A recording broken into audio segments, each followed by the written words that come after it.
Welcome back.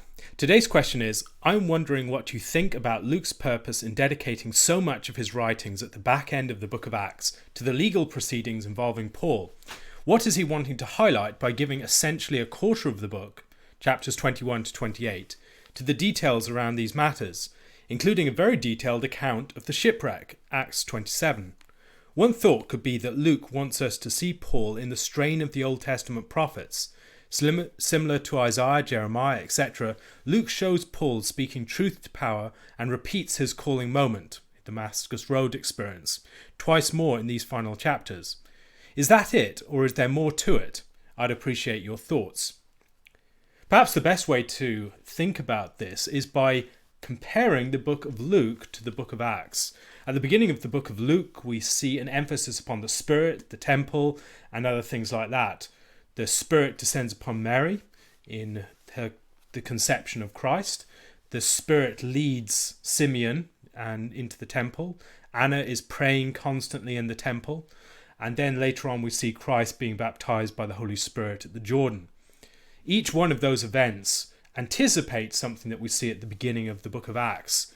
Acts focuses upon the temple at the beginning. The people are gathered together in one place. They are praying constantly. There is an emphasis upon the women along with the men in the 120 disciples. And then we also see the Spirit foregrounded, the baptism of the Spirit that corresponds with the Spirit descending upon Christ at his baptism, and also the Spirit overshadowing Mary and the Spirit leading Simeon into the temple. So there are parallels between the beginning of the two books. As we look more carefully there, I think those parallels go quite deep down and they follow through in a number of different details. But those parallels between Luke and Acts continue throughout the rest of the book. And I think this is the key to the significance of the story of Paul's trials at the end of the book of Acts. Paul undertakes a journey towards certain imprisonment as he moves towards Jerusalem. He's warned about the fact that he will be taken in chains, and yet he undertakes that journey. We see elsewhere in the book of Acts people treading in the steps of Christ. Peter is taken into prison around the time of the Passover. He's going to be put to death. The doors of the prison are opened. He appears to a woman in the house where the disciples are praying. The disciples do not believe the woman, and then finally she goes back and they believe her, and then Peter is let in, and then we don't see him much upon the scene after that. That is a replaying of the story of Christ's death and resurrection at the time of Passover. Later on, the story of Paul's trials are 4 trials corresponding to the 4 trials that we see of Christ within the Gospel of Luke. So Christ is tried before the council, he's tried before Pilate, he's tried before Herod, and then he's sent back to Pilate again. In the story of Paul is arrested. The mob calls for his destruction, as we see in the case of Christ. He speaks to the people in the tribune, and then he defends himself in the trial before the council. He's tried before Festus, the governor, then before Festus and the Jews, or Felix, the governor, then before Festus and the Jews, then before Agrippa and Bernice with Festus, and then he's sent to Caesar, and the shipwreck happens at that point. As in the case of Christ, we're told that this man did nothing wrong. We see other features that are similar. There is a good centurion involved. The centurion that says this surely was an innocent man in the case of Christ, and the centurion that prevents them from killing the prisoners in the story of the shipwreck. The story of the shipwreck has a number of details as well that might recall what happens earlier. In the story of the shipwreck, we read that they have to stay with Paul on the ship to be saved. Paul, on the 14th night, when the 14th night had come, as we were being driven across the Adriatic Sea, about midnight, the sailors suspected that they were nearing land. And then later on, he says, "Today is the 14th day that you have continued in suspense and without food, having taken nothing.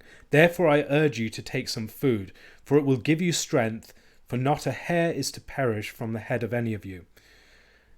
And when he had said these things, he took bread, and giving thanks to God in the presence of all, he broke it and began to eat. Then they all were encouraged and ate some food themselves. We were in all 276 persons in the ship. And when they had eaten enough, they lightened the ship, throwing out the wheat into the sea. This might recall the story of the Passover, 14th night. It's not an accidental time. The fact that that detail is twice repeated, it seems that Paul wants us to recognize Luke wants us to see the Passover sacrificial themes. Earlier on, he's connected the story of Peter being released from prison with the Passover. Here, there's another Passover deliverance. And so they eat at that time, and then there's a sacrifice, as it were, of the wheat. The 276 persons, I'm not sure what to make of that. It's the 23rd. It's 23. The triangular number of 23. There are a number of triangular numbers in Scripture: 153, 120, 666, etc. I'm not sure what to make of that particular figure here.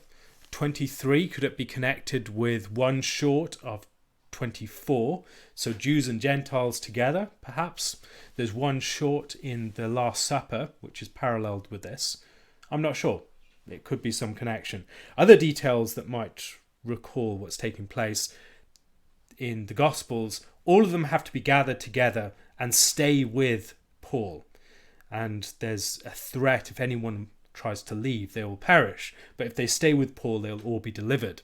This is, again, a sort of Passover theme. Stay within the house and you'll all be saved. Do not step outside. It's protected realm. Outside there's death.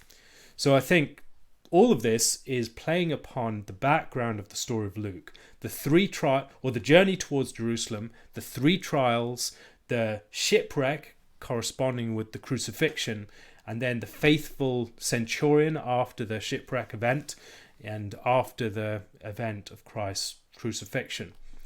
There's a resurrection type story that follows. They're delivered out of the shipwreck, brought up unto the land. That's a form of deliverance.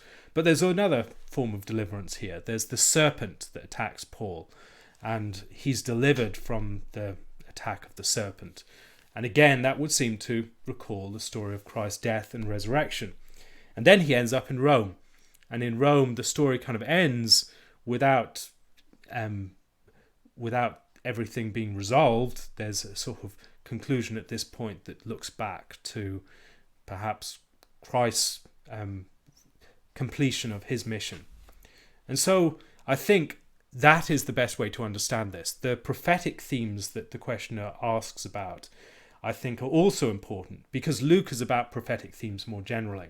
The book of Matthew and Mark have, I think it's 8 and 6% respectively given to the story of the journey towards Jerusalem, whereas Luke, it's 35%. And so journeys are really important within Luke, because Luke is interested in prophetic themes. Christ is the one who completes the ministries of the prophets. He's the one who goes towards Jerusalem, and he dies in Jerusalem as the prophets were supposed to. In the same way, Paul goes towards Jerusalem as a prophet, and he is captured within Jerusalem, but then he's sent towards the ends of the earth. He's sent towards the heart of the empire. And so this maybe is concluding other sorts of themes. I've remarked elsewhere upon the way that 1st and 2nd Samuel are important for understanding Luke and Acts.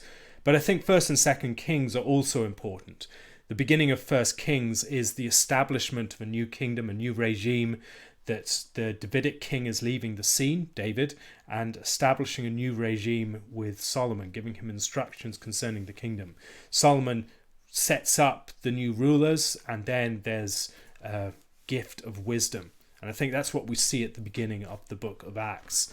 And at the end of the book of 2nd Kings, it makes me wonder whether there's some connection with the state of Jehoiakim at the house of the king of Babylon.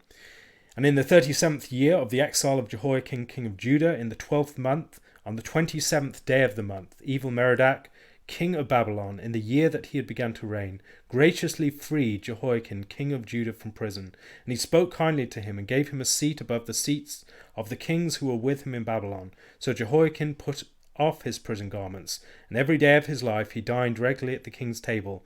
For his allowance, a regular allowance was given to him by the king according to his daily needs as long as he lived. So it's part of the prophetic literature, the story of the kings. That's the background for prophetic literature. But Paul has arrived at the heart of the empire. He's someone who's protected by Caesar at this point. He's under house arrest and he's able to speak to people. And I wonder whether we're supposed to see some sort of parallel between his state and that of Evil-Merodach in his treatment of Jehoiakim. Elsewhere in the Gospels, we can see the Old Testament narrative providing some sort of template for the account. We see that again, I think, in the book of Matthew. Matthew begins with recalling the story of Genesis and then ends up with the conclusion of 2 Chronicles. So if you read the very end of 2 Chronicles and think, where have I heard this before? It shouldn't be hard to figure out.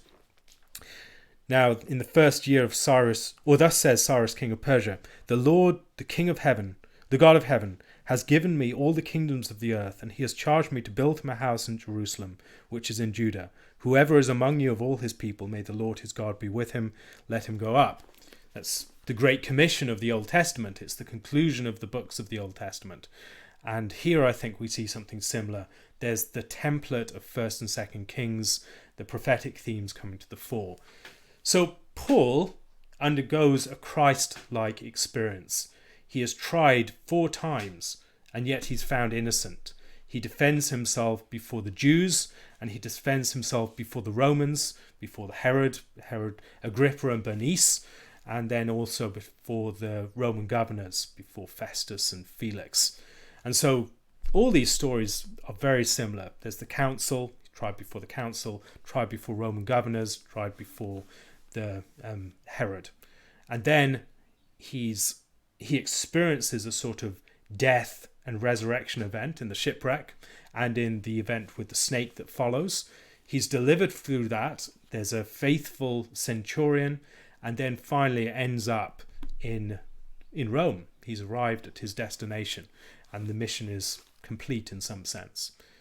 And so I think that's the best background to understand what's taking place. At some point I want to do a complete series on the book of Acts and get into each one of these chapters in considerable detail.